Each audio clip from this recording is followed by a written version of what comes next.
Bob Kelly needs marks. Jack Ray getting hot.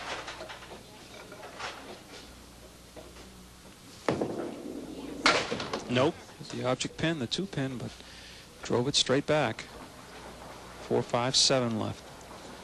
He'll drop 8 more and count, make it 9 more and count. 42 now, the lead by Jack Ray. Jack threw 15 boxes halfway through the match, is at 211. I mentioned he threw back-to-back 400 series to start this season back in October. This, of course, the last chance for the bowlers to qualify for the Tournament of Champions.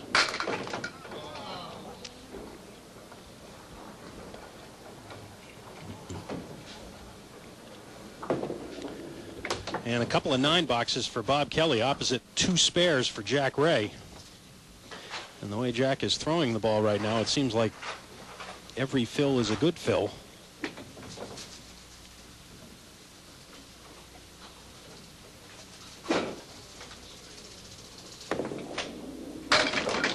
Well, let's see. Here we go again. It'll be 7. And takes a couple of extra pins. Another makeable spare, too, in the 1, 3, 10.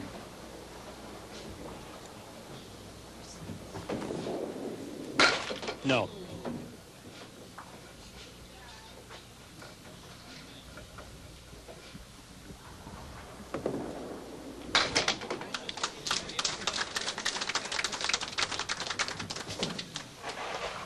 .108 through 7.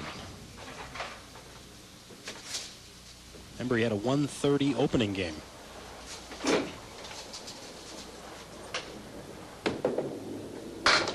Well, Jack missed his spot, and he almost wound up with a strike. He looked down at the foul line after he threw the ball. He missed his target, and the head pin is all that remains. Got to be a little disheartening for Bob Kelly, who's been on the head pin and hasn't really had a decent spare lead to shoot at. Here, Jack misses the head pin, leaves nothing but the head pin standing. Not to take away from those other spares Jack was making, because he made some great ones. Well, I think you're right, though, Bob. Dan. Bob Kelly will have a spare leave. I think you're right about Jack Ray, though, Danny. This all started really with making that great shot in the 9th back in the first game. That was his 3rd mark in a row, and he's been very tough since then. There's a spare for Bob Kelly. He had to sweat it out, but he got it.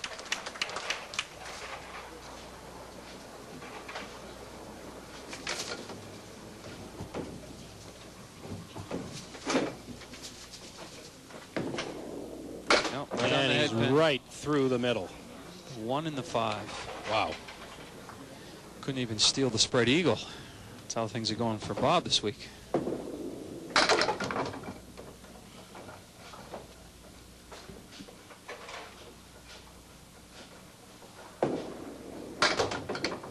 Takes a nice 9 box. Boy, that's a difficult 9 after chopping out the 1 and the 5. But everything going Jack Ray's way at the moment.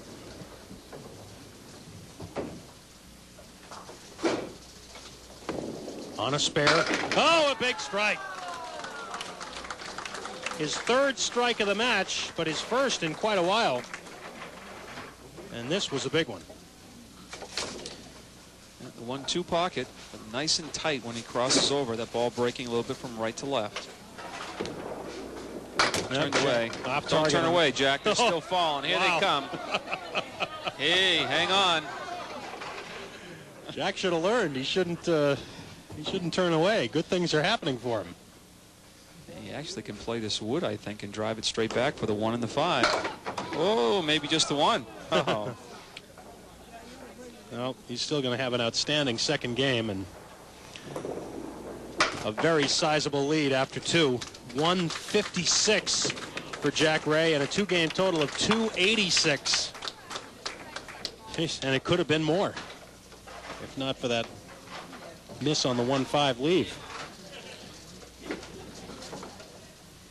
You find a lot of these matches won and lost by the bowlers. There's the spread eagle you were talking about. Yeah, who can put streaks of marks together and those who don't. And right now, it's Jack, even that game, it opened with 3, and then he had 2 in the 5th and the 6th. followed the 8th and 9th with a pair of marks. You know, I guess when you have only 3 open frames, you're bound to increase your lead. Well, Bob Kelly works out of the spread eagle with a 9 box. But he is going to face a sizable deficit heading into game 3.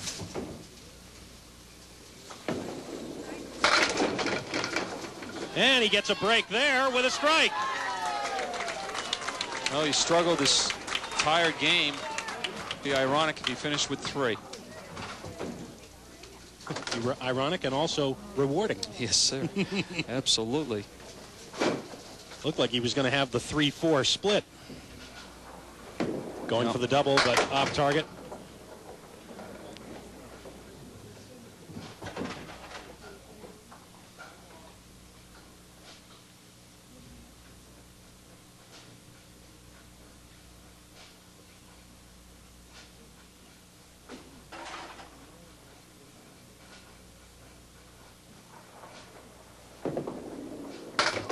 And it will be an 8 fill on the strike, a 108 for Bob Kelly, and a 2-game total of 226. So the lead will be 60 for Jack Ray after 2 games, a fine 156 for Jack in that middle game.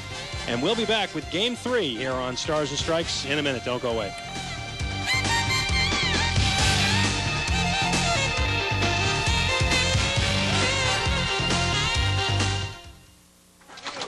All right, 3 weeks from today, it's the 1997 version of the Tournament of Champions. Chris Grimes will be with us. Who his opponent will be remains to be seen. Could be Steve, could be one of these bowlers, but you see the others participants in the Tournament of Champions. Chris Sargent there with 368. Gary Carrington is in second, and sitting at the top, a familiar name, Paul Berger with 417. Wow.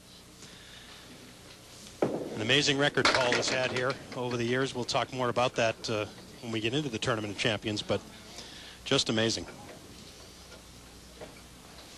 Bob Kelly needing, well, he needs 2 things. He needs a big game of his own and a not-so-big game from Jack Ray, who has a 60-pin lead. Jack has led virtually wire to wire. Bob did lead briefly by 1 pin in the first game. But right after that, Jack put 3 marks in a row together, and it's been his way ever since. But, of course, there still is the business of a $1,500 triple strike.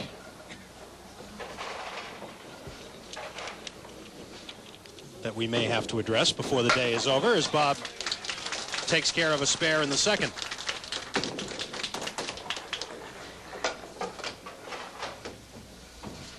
Well, that's what Bob needs. He's going to have to string them and just forget about the score, really. And I'd say you have to be around the 140, 160 mark. And then hope Jack is off his game this third game. But he shows no indication of that. Opening game 130, then followed by a 156. Ooh, and I think he thought he was going to make that, too. Yeah, very close. Tried to cut it on the inside, left-hand side, have the ball go down and take out the 610. Now you play it safe, get as many as he can. It's just a 6 box, so there's 3 pins off the lead. Now he faces a spare. And I've said it many, many times, sometimes a big lead is, well, it kind of hurts the bowler, you know, thinking, can I blow a 60-pin lead? And all of a sudden, this happens, and the bowler puts up a couple marks, and all of a sudden, he makes a run at you, and there's a tendency the momentum switch. That's what Bob's going to be looking for. Well, again, though, he almost made another cut shot.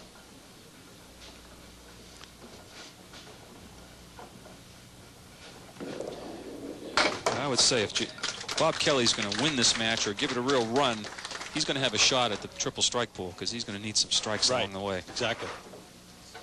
Candlepin Stars and Strikes brought to you by Tri-State Megabucks. And now with Mega Cash, choose your dream. Tri-State Megabucks. Well, 10 pins off the lead as Bob adds 7 on the spare. Looking for another, and he's got it. 2 in a row. That's only the second time today that Bob has been able to put marks together. He had 14 marks a week ago in his win over Jack Saniuk. This is a big box for Bob Kelly. I'm trying to jump inside Jack Ray's head and just think if I had the 60-pin lead, 2 spares, Bob would throw a strike there, certainly would get my attention. But instead, the 189, great effort there on another spare, but he will be open in the 4th. Great out there with a 10 box. Bob's been pinning very well, but he just hasn't had the spare leaves, as you mentioned earlier, that he had a week ago.